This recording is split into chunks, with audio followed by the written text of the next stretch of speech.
On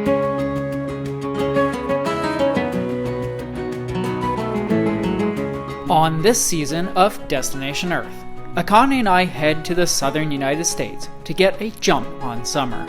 On this adventure, we had the chance to visit Tennessee, Mississippi, Virginia, and North Carolina. Join us as we explore everything from the busy streets of Nashville, Tennessee, to the historic antebellum homes of Natchez, Mississippi, as we check off a few new states on this heat-soaked journey. Where are we off to today? Let's find out. Hey, good day everyone, and welcome back to another video. So today we are exploring the Melrose National Historic Site. So here in Mississippi, specifically in the town of Natchez, this area is full of huge mansions like this. Now that's because this area was the first ever settled town, I guess, along the Mississippi River, and because of that, there was some great wealth to be had. Now, you may be thinking doctors or lawyers perhaps, but it was actually the farmers and the business side of the farming that actually made people here extremely wealthy. So we're going to be exploring the homestead here. There's a few other outbuildings. Hopefully we'll be able to take you inside. The last house that we went in, we weren't able to. We don't know what we're going to encounter when we're here, so hopefully we'll be able to show you more than we could before. The Melrose estate is quite the spectacle, and a testament to the wealth that was and is found in the area. Originally being 132 acres in size, the current property still sits on a sizable 80-acre patch within the city. Construction of Melrose Mansion began in the early 1840s and was completed in 1848. The mansion was originally built for John T. McMurran, a wealthy planter and lawyer from Pennsylvania.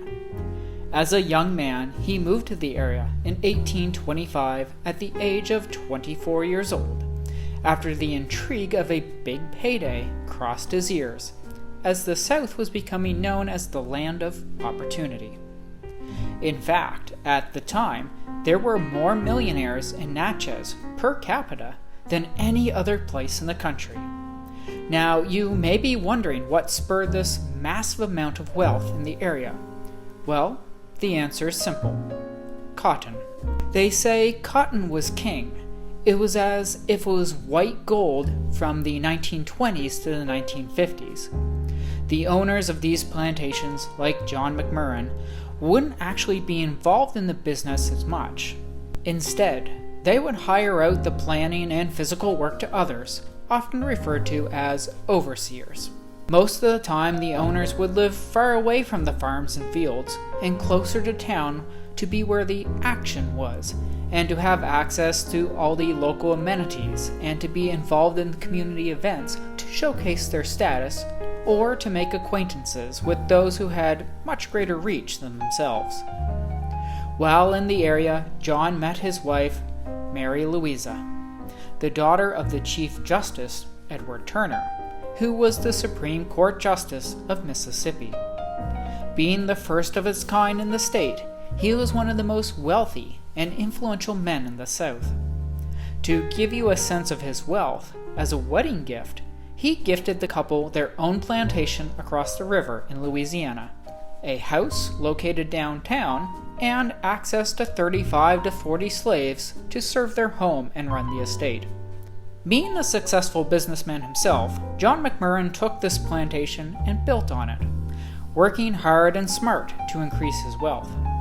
By the end of the Civil War, he took the one plantation and turned it into 5 at this time, and had about 10,000 acres of cotton and around 350 slaves spread across Mississippi, Louisiana, and Arkansas.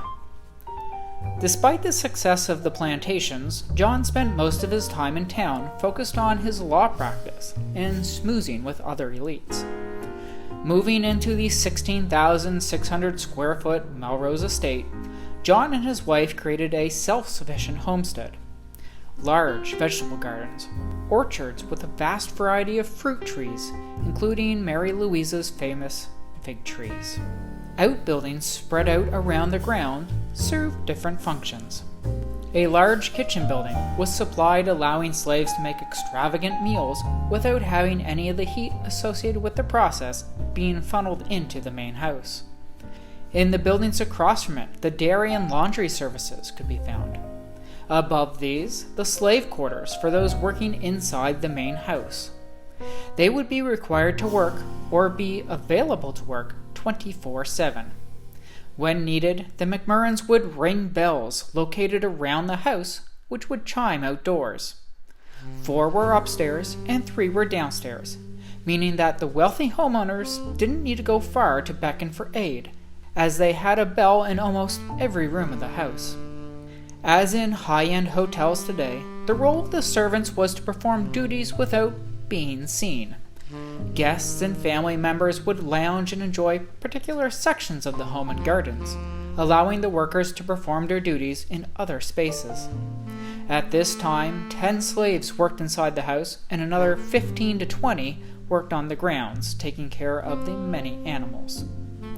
Since this was a self-sufficient location, they had chickens, turkeys, dairy cows, horses, and mules. They had gardeners, blacksmiths, arborists, wheelwright, and everything in between. The home was designed to be more than just a place to live. It was a place to show off your wealth and status. One of the ways to do this was hosting parties and social events which catered to other elite, or nabobs as they were referred to. When they arrived, they would be greeted by the butler, who in this case was named Marcellus. He would take their coats and escort them to the formal parlor, which would have been one of the most lavishly decorated rooms in the entire house. The home boasted 14.5-foot ceilings, and of course, massive doors. It was designed to do 2 things: impress and provide ventilation. The drawing room was suited for guests and home entertainment.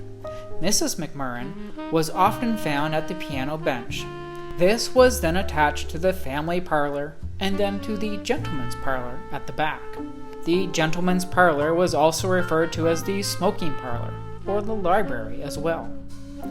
The family chose the name Melrose Mansion due to inspiration by Melrose Abbey, a famous historical site located in Scotland, one seen during a family vacation.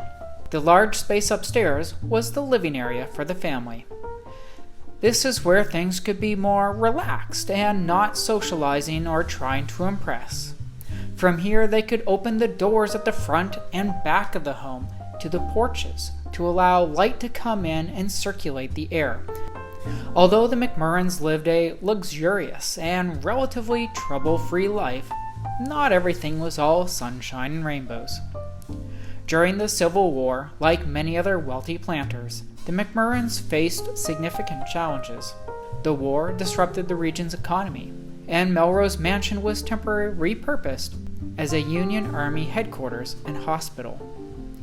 The U.S. Civil War took place from 1861 to 1865.